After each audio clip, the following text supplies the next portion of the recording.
Radhe everyone, आप सभी का हमारे चैनल में बहुत बहुत स्वागत है। आज की वीडियो में आप सभी के साथ शेयर करूंगी छठ एकादशी की पूजा विधि।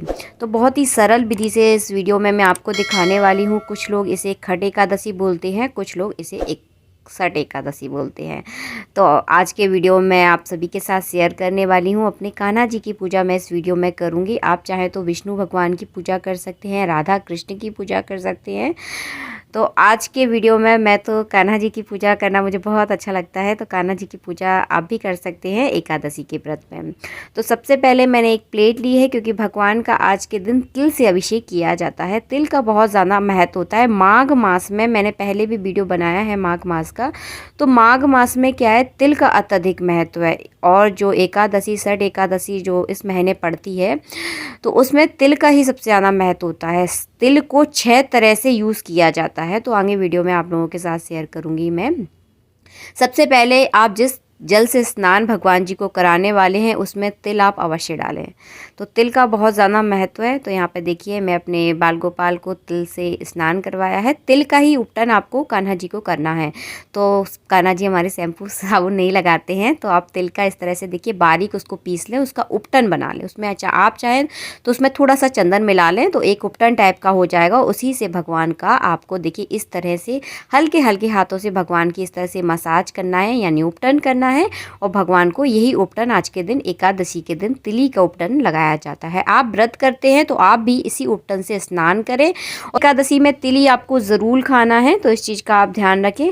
और जो माघ मास की पूजा विधि होती है, उसमें आपको मोक्ष की प्राप्ति होती है। ये जो एकादशी है वो माघ मास में पड़ती है। माघ मास में पूजा करने से आपको पुण्य की प्राप्ति होती है। आपके जितने भी पाप देखिए, हमसे कई बार गलतियों से पाप हो जाते हैं, कुछ हम जानबूझ के करते हैं, कुछ हमसे गलतियों से पाप हो जाते हैं।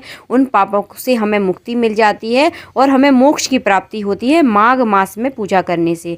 तो इस एकादशी का बहुत ज़्यादा महत्व है। आप पूजा ज़रूर करें। अगर आप व्रत नहीं भी करते तब भी आप भगवान कृष्ण जी की पूजा कर सकते हैं। माघ मास में कृष्ण जी की पूजा का अत्यधिक महत्व माना जाता है, और इस पूजा को करने से आपको मोक्ष की प्राप्ति होती है।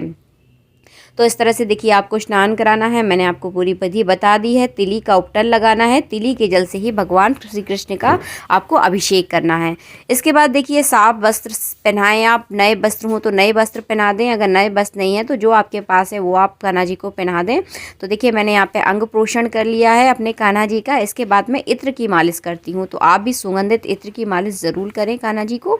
तो हल्के हमेशा मालिश जब भी करें आप हल्के हल्के हाथों से आपको मालिश करना है।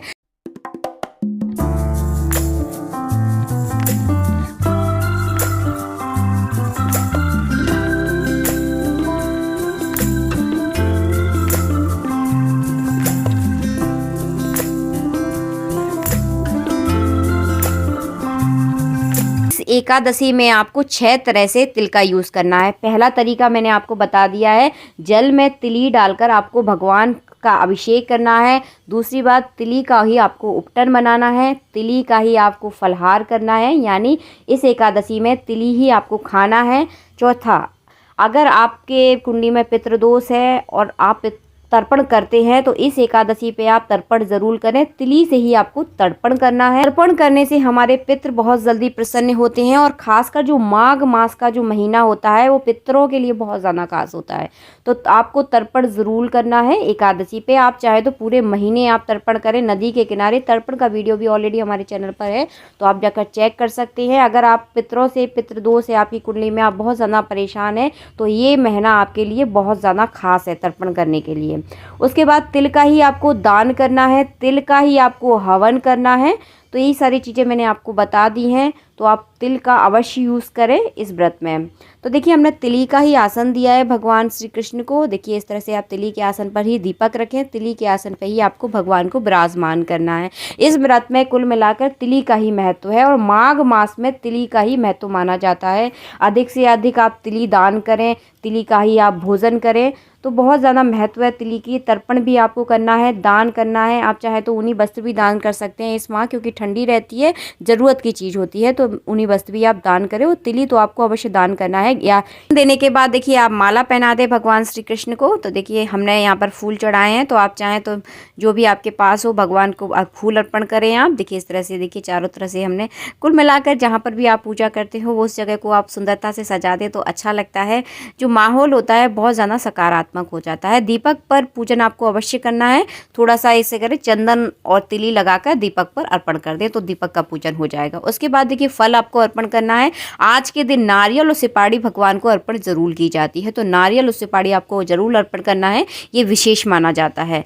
तो देखिए सीताफल भी आप अर्पण कर सकते हैं। हमारे यहाँ सीताफल अभी नहीं मिलते हैं, तो हमने यहाँ पर नारियल और सुपारी भगवान श्री कृष्ण को यहाँ पर अर्पण किया है। एकादशी की पूजा में अवश्य अर्पण किया जाता है। उसके बाद भगवान श्री कृष्ण पर आपको तुलसी जरूर अर्पण करनी है। तुलसी का विशेष महत्व रहता है भगवान की पूजा में, तो तुलसी आप अवश्य चढ़ाएं। एकादशी के दिन तुलसी नहीं तोड़ी जाती, आप एक दिन पहले तोड़कर रख लें, इस चीज़ का आप याद रखें। और भोग में आप तुलसी अवश्य चढ़ाएं। कहते हैं भगवान तभी भोग लगाते हैं जब आप उससे तुलसी रखेंगे। तुलसी, बिना तुलसी के भगवान जी भोग बिल्कुल भी नहीं लगाते। आज के दिन तिली से बनी हुई मिठाई का ही भोग लगाया जाता है। तो देखिए यहाँ पे मैं गजक का भोग लगा रही हूँ। दान के लिए तो तिली ज़रूर रखी जाती है, क्योंकि तिली का दान अवश्य माना जाता है एकादशी पर। तो देखिए यहाँ पे मैंने तिली के दान के लिए तिली निकाल दी है। आप उसमें कुछ दक्षिणा जरूर रखें, क्योंकि दक्षिणा के बिना दान अधूरा माना जाता है, उसमें जो कमी पेशी होती है वो पूरी हो जाती है। तो देखिए यहाँ पे मिठाई तिली का ही आपको भोग लगाना है, तिली की ही मिठाई का भगवान को भोग लगाना है। इस तरह से देखिए सारी चीज़ें आप देख लीजिए। ऐसे ही इसी तरह से पूजा आपको एकादशी के दिन करनी है। तिली दान के लिए तिली आप अवश्य निकालें, चाहे आप एक कटोरा निकालें चाहे आप एक बोरी भर कर निकालें, ये आपकी श्रद्धा है, पर दान आपको ज़रूर करना है।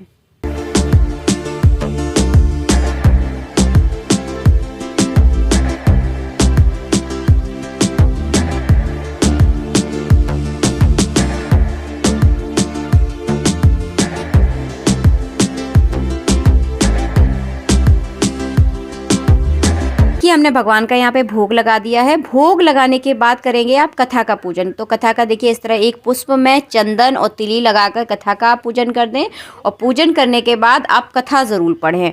तो देखिए इस तरह से एकादशी की व्रत की कथा आती है, तो इस एकादशी के बारे में इस व्रत में दिया हुआ है। तो देखिए एक हाथ में तिली और पुष्प आप अवश्य ले लें। कभी खाली हाथ कभी कथा नहीं पढ़ी जाती है, इस चीज़ का आपको ध्यान रखना है।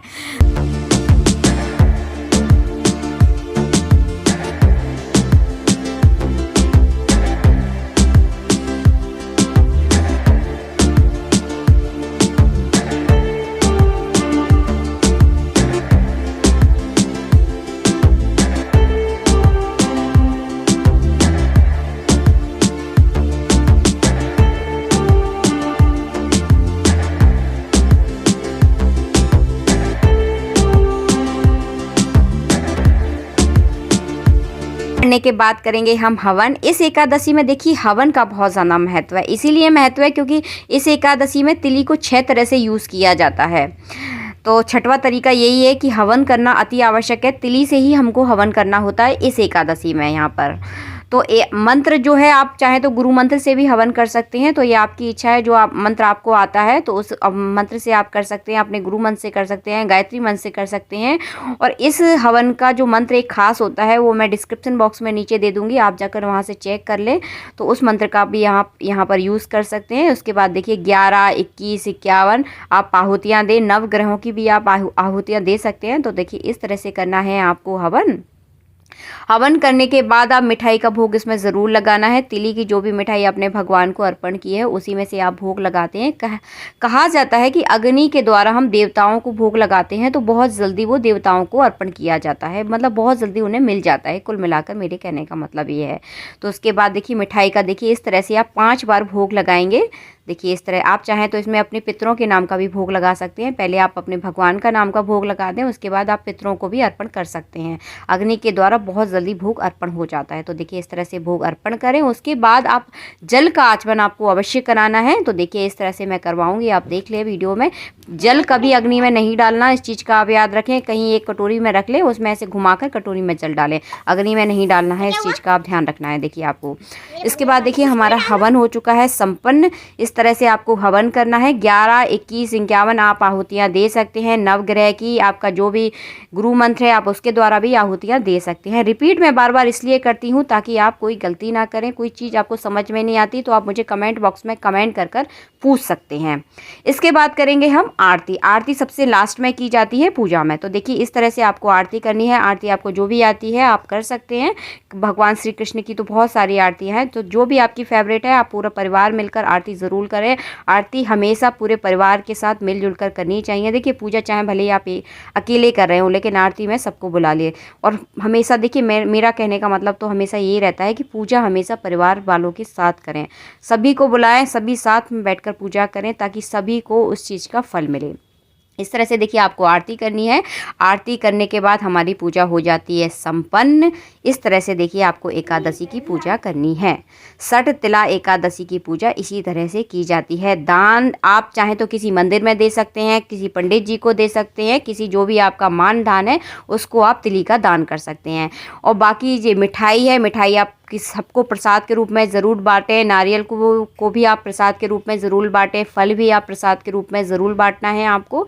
इस चीज़ का आपको ध्यान रखना है। I hope like this video and subscribe my channel. मिलती हूँ आप सबसे नेक्स्ट वीडियो में। वीडियो अगर पसंद आता है तो लाइक ज़रूर कर देना, क्योंकि जब आप वीडियो को लाइक करते हो हमारी मेहनत पूरी तरह से सफल हो जाती है। मिलते हैं आप सबसे नेक्स्ट वीडियो में। जब तक के लिए राधे राधे।